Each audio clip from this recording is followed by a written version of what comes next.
1 year ago, I ripped out my archaic traditional RV air conditioner and replaced it with what was supposed to be one of the newest, most efficient, low-profile 12-volt air conditioning units on the market. But did I make a giant mistake? Right now, we're deep in the middle of Baja California, Mexico, about 500 miles from the US border, and a record-breaking March heat wave is rolling in. Record heat, which is on the way, triple-digit temperatures. Breaking heat that mean for our outdoor activities. Temperatures will be soaring. Phoenix, Las Vegas, Los Angeles. But the big question is, can we survive in these brutal conditions with nothing more than our OutEquipPro 12-volt air conditioning, solar panels, and a bunch of batteries?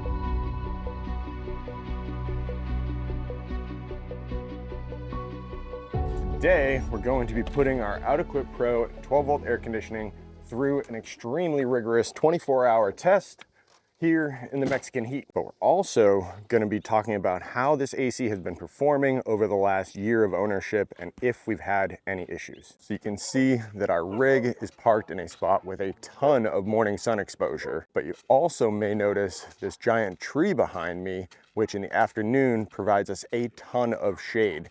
Usually the sun shuts off on the camper right around 2:30, but that also means that our solar production shuts off at that same time. Let's get up on the roof really quickly though, and we'll talk about this air conditioner before we get it going. The AC is pretty dirty, given I haven't washed it off in the last year of ownership, so expect that when I show you it. This is the OutEquipPro Summit 2. It is a 10,000 BTU air conditioner, runs on 12 volt.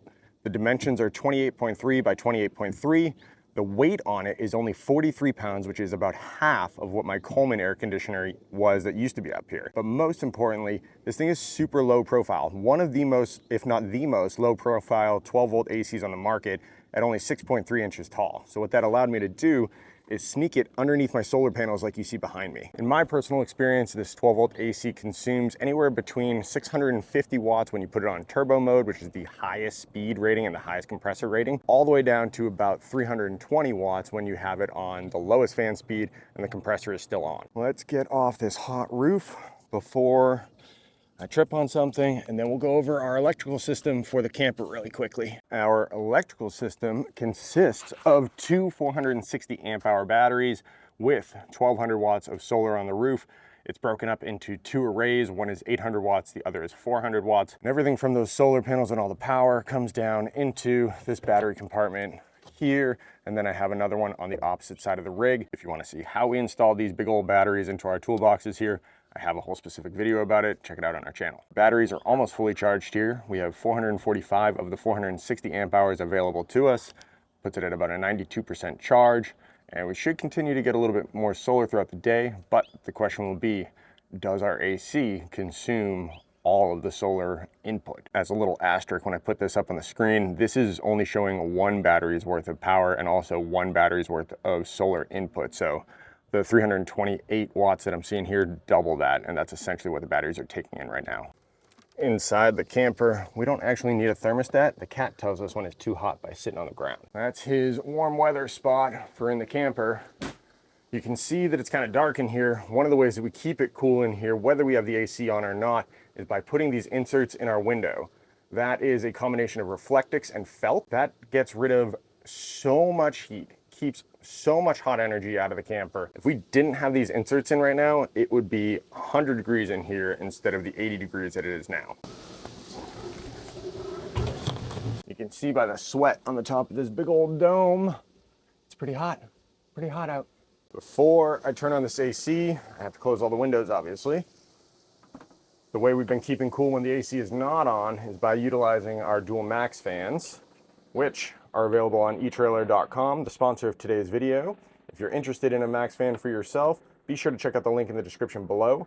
I've had this one here for about a year, the one in the cab over for probably about 5 years. They are so incredibly invaluable. Having both of these fans drawing outward rids this camper of a ton of heat. Between the combination of the Reflectix and the fans, we've been able to live here on this beach in 80-ish degree temperatures for the last week without needing the air conditioning. But today it's supposed to be 95, so we need AC. If you're interested in getting a max fan like this one or any of the other products available on eTrailer.com, be sure to use the link in the description below If you click on that link, there's a code embedded in it, and anything you purchase off of eTrailer for 30 days gets correlated to the Cummins camper. And a big thank you to anyone who has already used those links, allowing us to continue this relationship with eTrailer. Be sure to do so yourself if you're looking for any new RV equipment. Another item that we got off of eTrailer.com is this beautiful fridge behind me. This is the Norcold Polar 8. This is a 12-volt DC refrigerator that has allowed us to not consume nearly the amount of propane that we normally would have used down here in Baja. We haven't had to refill our propane once during this whole trip, not even a single bottle. This fridge is a game changer because it is 2 cubic feet larger than our previous fridge. It does a way better job at keeping temperatures constant in there, but it is something that we're gonna have to factor into today's energy consumption because it runs on 12 volt, our batteries, just like our AC. If you wanna get a 12 volt DC fridge like this Norcold Polar 8 behind me, be sure to check the link in the description below, which will take you over to eTrailer.com, and you can get yourself a brand new refrigerator.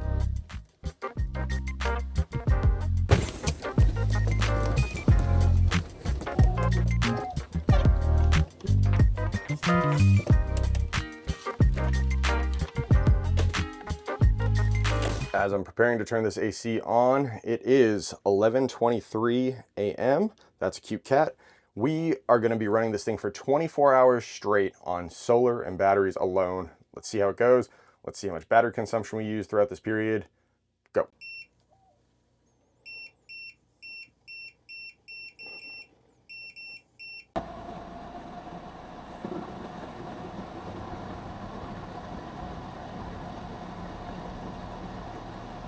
You can really start to hear that AC ramping up as I turn it on to turbo mode, which is the most cooling effect you're going to get out of this thing, most energy you're going to consume, but it's also going to cool this place off from being in the mid 80s to down into the low 70s super fast. In terms of those Reflectix inserts, we do have one for the skylight that is above the cab over, because that gets a ton of direct sunlight and will allow for a huge amount of heat penetration through and into our camper that we're going to avoid by putting this up there.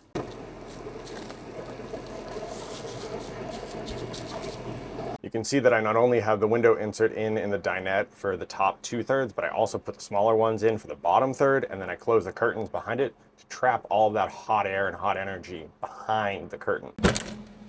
Let's go check out how much energy we're consuming versus how much we're bringing in. It's kind of hard to showcase here, but this wattage input to the batteries has kind of been varying, anywhere from -8 watts to 20 watts of positive power going in. And on the solar side of things, we've got about 850, almost 900 watts coming in. Obviously, our electrical system is powering more than just the air conditioner right now. It's running our fridge, it's running our inverter, it's running some other fans that are in the camper to keep the cat cool, and the air conditioning is on the highest setting. Let's go back inside and see what the temps are like. I've only had it running for probably about 5 minutes now, and I'm gonna bet that you can feel an immediate difference in here, and you can. Oh, this is my favorite. I like to stick my head underneath the air conditioner and just let it breathe cold air onto the top of my very warm head. As I mentioned before, we've had this AC for about a year now. We didn't use it a ton this summer in Alaska because obviously it's cold there, it doesn't get super hot, but we have been using the absolute heck out of this AC down here in Baja and then in Arizona prior to this. It's been so nice to be in a parking lot and be able to turn the AC on, not have to run a generator, be able to do it in a very efficient manner where our solar, for the most part, covers the actual energy that's being consumed by the AC. Now, there's one thing that I want to mention that was not really a flaw, but a mistake that I made when installing it. When you put the AC on, the roof unit, it's extremely important that you follow the instructions. The gasket needs to be situated against the rooftop unit in such a way that the back part of the rooftop unit is outside of the gasket. That's where the water from rain or condensation from the AC unit is going to drip out. I didn't realize this at first. So we ended up with some water invasion, but that's not really the fault of the AC. That was an installer issue. The other improvement that I'd like to see from this AC would be that these little outlets here would have more ability to turn and push the air forward rather than downward. One of the challenges that we have is that the bed area is not nearly as cool as the kitchen dinette area. I would love to see them make it so that these can be pushed another 5 to 10 degrees. That way I can just shove the cold air up into the bed while we're sleeping. I think my plan for remedying that is either trying to find some different inserts to go in there for dispersing the air, or I'm gonna have somebody 3D print for me, kind of like a little chute. What I've been doing in the meantime is I've been kind of using a piece of cardboard in order to create a chute for all the cold air to go into the bedroom. That's what gave me the idea for creating some sort of curved device with a 3D printer, and then I would use command strips to adhere it to the air conditioner. That way I can take it off when I'm not using it. Or in a perfect world, I could find some of these little directional inserts that have some more angle of the dangle to them. So now that it's a little bit cooler in here, my plan is we're going to turn the fan speed down. It is on turbo, so full blast. We're gonna set it to a fan speed of 2. I believe there's 5, if not 6. 5 fan settings. So I gotta do, point it.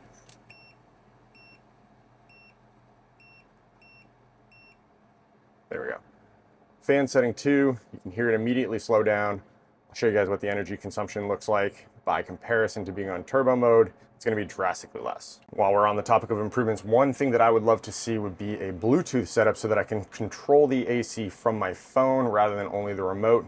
There's times where when we're driving, I would love to be able to just turn the AC on before we come into the camper. That way it's all cooled off, but at this point, not an option. Back outside we go. I'll show you guys what the energy consumption looks like now that we've slowed the fan speed down a bunch. All right, so we're back into our battery app, dashboard. So we are bringing in 185 watts to 171 watts per battery. So that's a combination of 350 to 360 watts coming in while also simultaneously running our AC. So that means with the abundance of solar that we have on our roof and the lower performance setting that we have the AC on, we're gonna be able to comfortably live inside of the camper and recharge our batteries, at least for another couple hours, until the sun goes behind this big old tree behind me. I'll check in with you guys in a couple hours and we'll see how the power consumption is doing and how the temperatures are doing inside the camper. It's been about an hour of having the AC on. It's about 75 degrees in here right now, but I wanted to show you guys the other way that we stay cool down here in Mexico. This is how we stay cool down here in Baja. You can see Marissa in her float.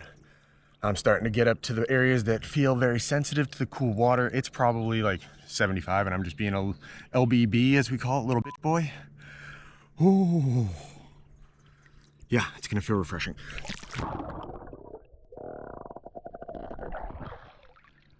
Oh, that feels great. Just hop in the water a couple times a day and you'll feel real cool real fast. Get out and then you all of a sudden feel the immense Mexican heat.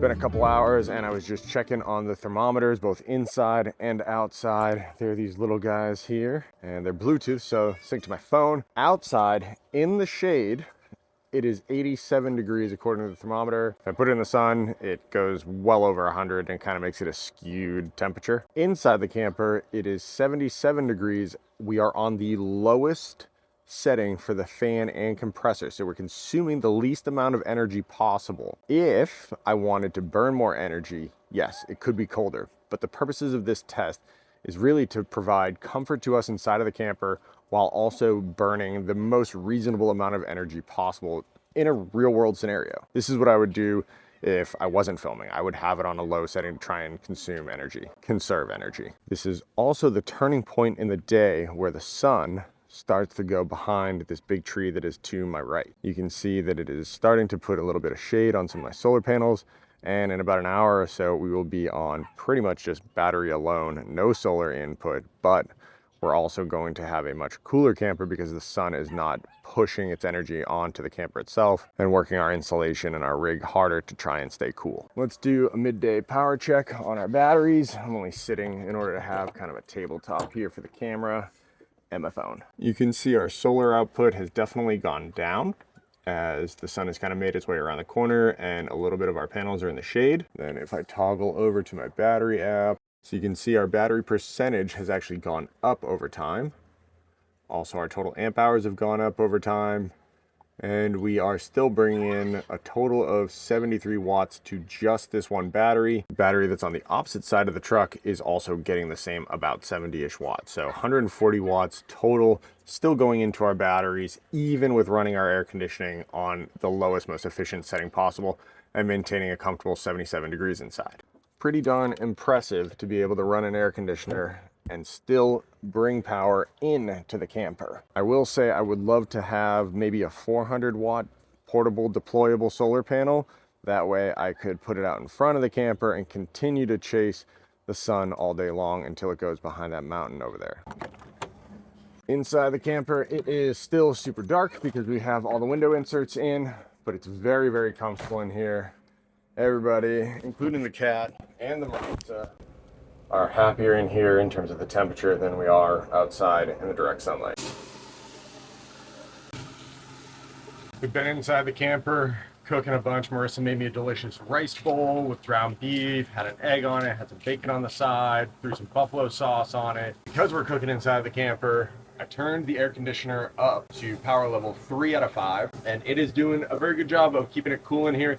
It's still a little bit warm. If I wanted it to be colder, I could turn it up. But as you guys saw before, we are getting to a point where we are making almost no solar. So I am trying to conserve power and balance the heat coming out of the stovetop with the amount of cold air coming out of the AC.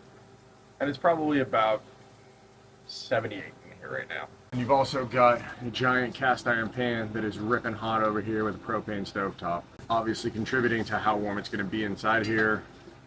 After lunch, it's going to be back out to the beach for us. Time for a quick battery check before we get into the water. Wind is picked up, or at least the chop on the water is a little bit more than earlier. While I pull up the battery app, I'll let you guys know there is no point in me showing you what my solar is bringing in. We are not making anything more than 50 watts at this point in the day. We still have 92% battery left.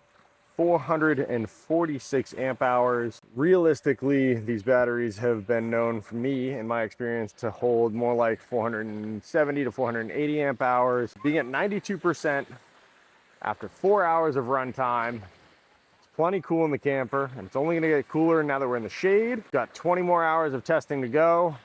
I am going swimming. We got this nice little palapa with our campsite here. We've been storing a bunch of our beach toys in here.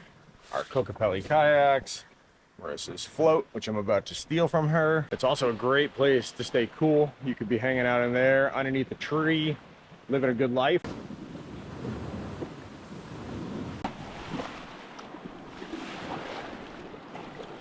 It's interesting, every afternoon you get either a breeze or you just get some water drop. Sorry, I tripped on a rock there. That's why I looked like an idiot. But we are loving the weather here. I mean, it's hot, but once you get in the water, dude, it changes the dynamic 1,000,000%. 1,000,000. It's that different when you get in the water down here. I brought Marissa's float out with me, but it is pretty choppy out here. Oh, this is a good life. Got the camper behind me, staying plenty cold. Marissa's in there chilling, the cat's in there. I'm out here, got a fresh beer I'm about to pop. Getting rocked around like I'm in a wave pool. 3.5 months in Baja. It still doesn't feel like enough. Cheers.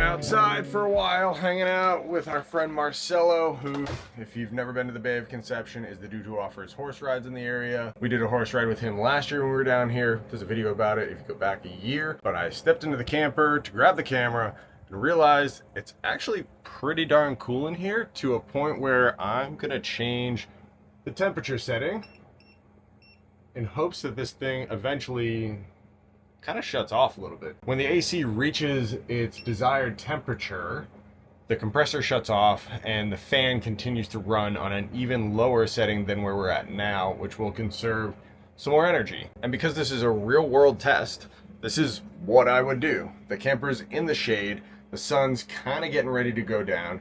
It's very, very comfortable in here. There's no reason for me to just arbitrarily keep running it at a super high pace or even a low pace like it is now.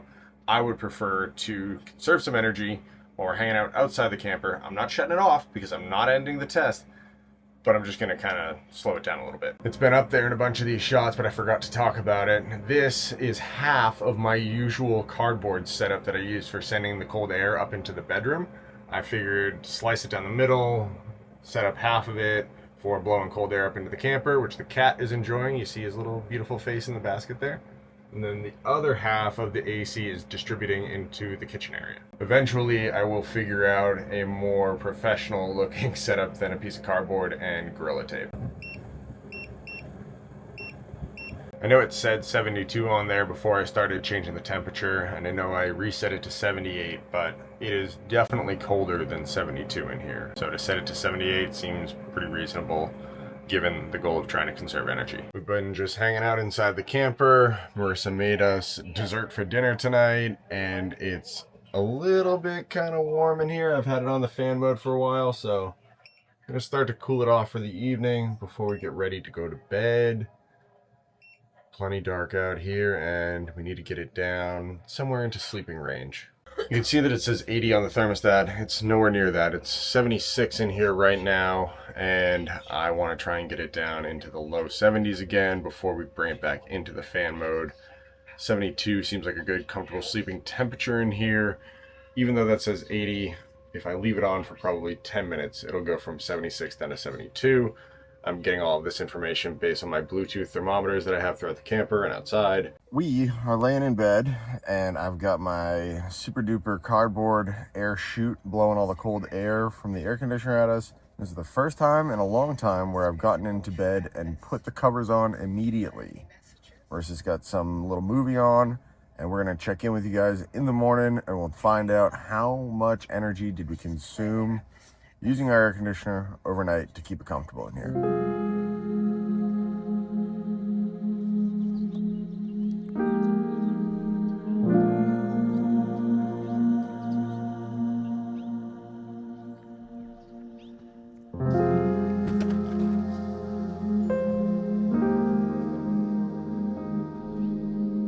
Good morning. Slept super nice last night with the AC. I will say, probably one of the more comfortable nights we've had in a while. No weird sweats in the middle of the night like we normally have when we don't have the AC on. But let's find out how much power we used. So we have 64% battery left. That means we used 32% from the highest battery percentage peak point that we had to where we are now. What that amounts to in amp hours, it's too early for my brain to figure out. Put it on the screen here. Also had to run our fridge. We were also running a fan in the bedroom to blow the air at us and keep us cooler, and other trivial stuff that, you know, just runs in the background of the camper. So not exclusively the AC. We do have another super hot day in front of us today. We have another 4 hours of this test before I can shut the AC off, even though it's now been in the fan mode because it's not that hot out this morning. And I'm excited to have this AC for tonight also. That way we don't die. It's supposed to be 100 today, and yesterday was like 95. Pretty insane heat. It's only supposed to be hotter in the desert Southwest where we're headed next week. Time for our final energy and temperature check-in. Let's see what the temps are inside. We've had the AC on all morning at about a power level of 3. That way, not to reiterate too much, but that way we conserve energy while also keeping us cool in here. And the temperature is 75. It's pretty darn good. Could be colder, right?